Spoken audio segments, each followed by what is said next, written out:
I'm Elizabeth at A Literary Princess, and today I'm doing my January wrap-up.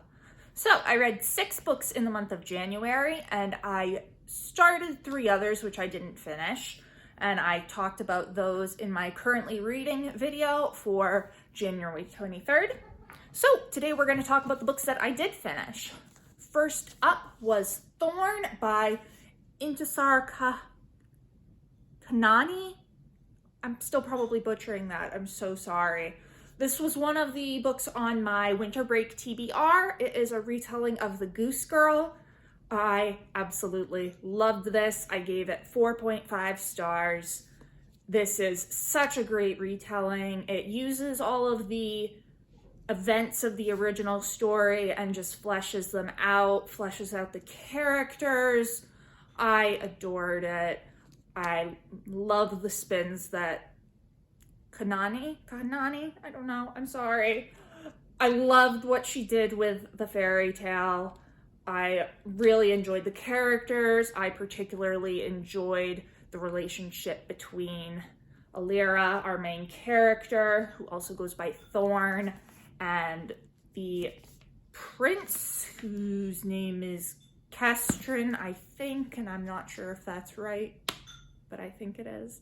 And I also like that the way that she does the relationship between Alira and her maid that steals her identity. This was just overall fantastic. I am planning to write a Fairy Tale Friday feature on it on my blog to talk a bit more about it. So yeah, I can't recommend this enough. It was so good. Next up was another on my winter break TBR. This is The Hollow Places by T. Kingfisher. This was a horror novel, and it was just so much fun. I had a great time. So it focuses on this woman, Kara, who is also named Carrot, who moves back home after her divorce and is helping her uncle in his museum full of taxidermy and other oddities. And then suddenly this hole in the wall appears and it leads into this really creepy bunker. And in the bunker there's a door. And on the other side of the door is this whole nother world. And oh, it was so creepy. Excellent. This was my first T. Kingfisher book. I'm so excited to read more because this was fantastic. Highly recommend. I gave it 4 stars. All right.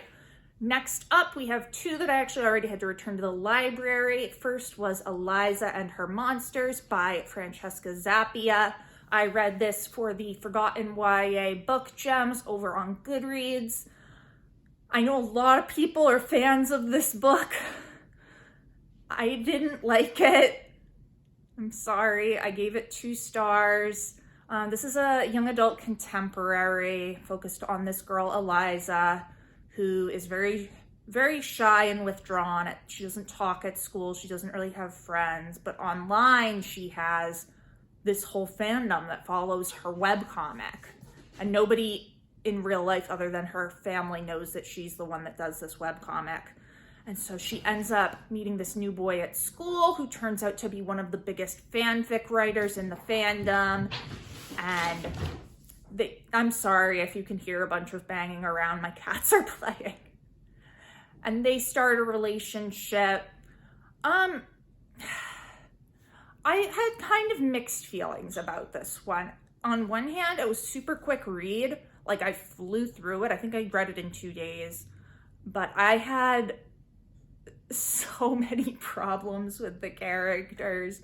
Eliza is difficult, to say the least, and I get it. She's a teenager. She clearly has some anxiety.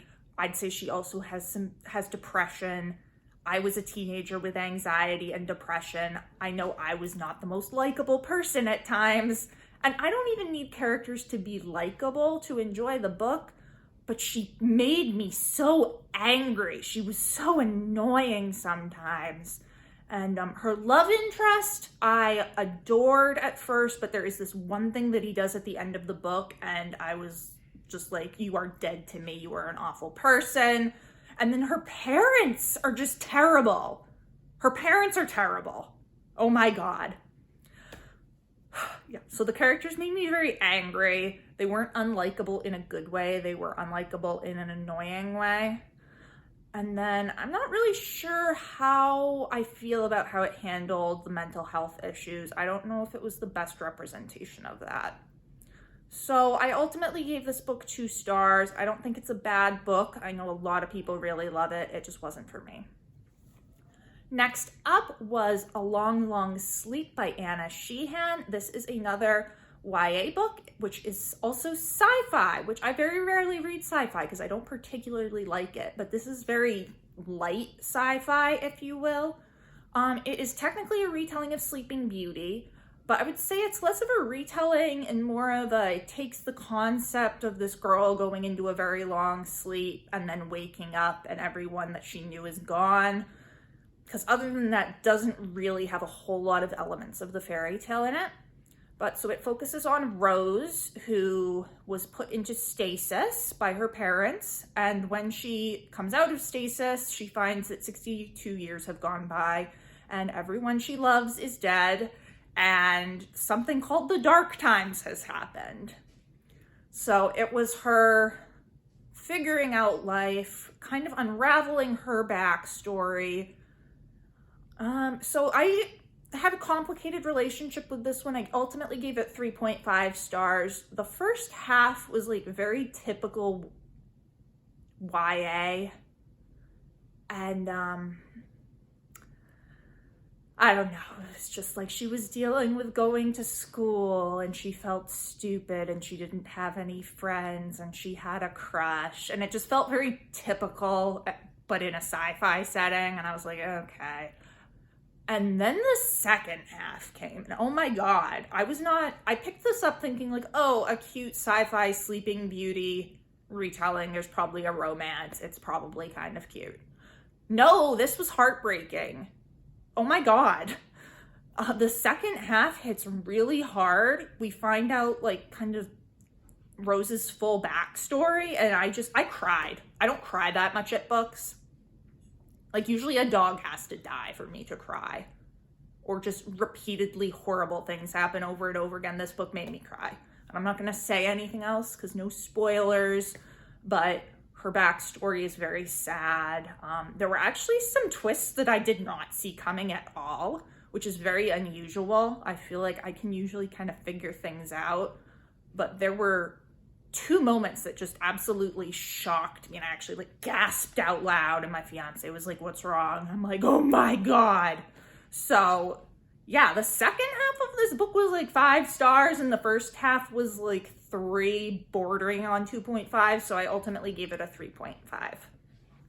Next up, we have another YA novel. I was really just reading the YA novels this month. I wanted to feel like I was back in high school, back when I read like a book a day. And that's kind of what I did. I read at least 3 of these books in a single day. But this next one was Horrid by Katrina Leno. This is a YA horror novel. I adore this cover. It's so pretty.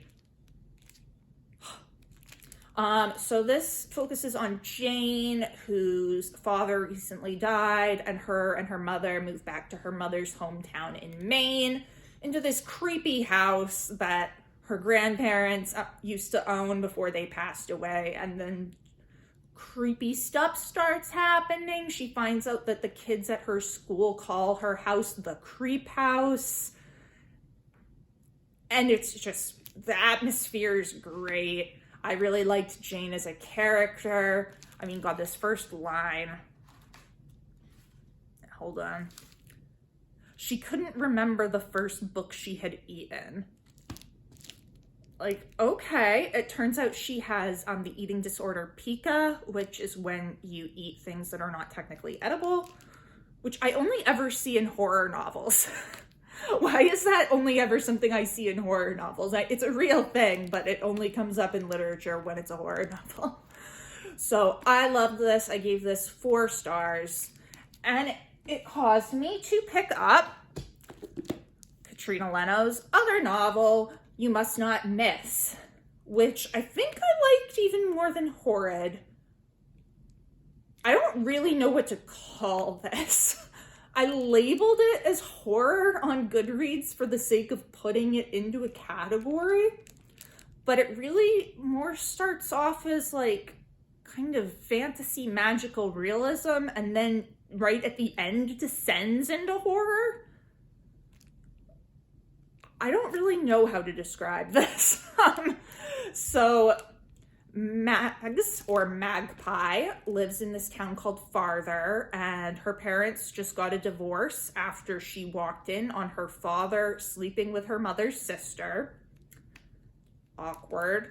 Her mother is an alcoholic and is basically just completely checked out and drunk all the time, and her older sister, who she idolized, has decided, screw this, and completely cut contact.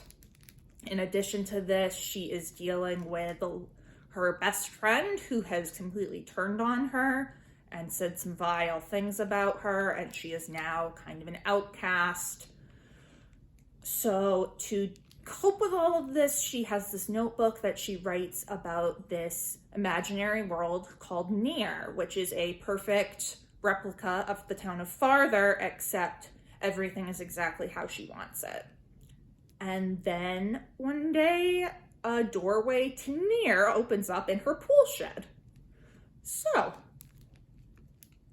this was great. I loved it. I love the concept of portal worlds anyway, but then the fact that it just like descends into horror and revenge at the end. I mean, on the back here it says she would show them just what she was capable of. Like, I love a girl out for revenge. Somebody says channeling early Stephen King at his best, and I can kind of see that. There are some parallels with Carrie.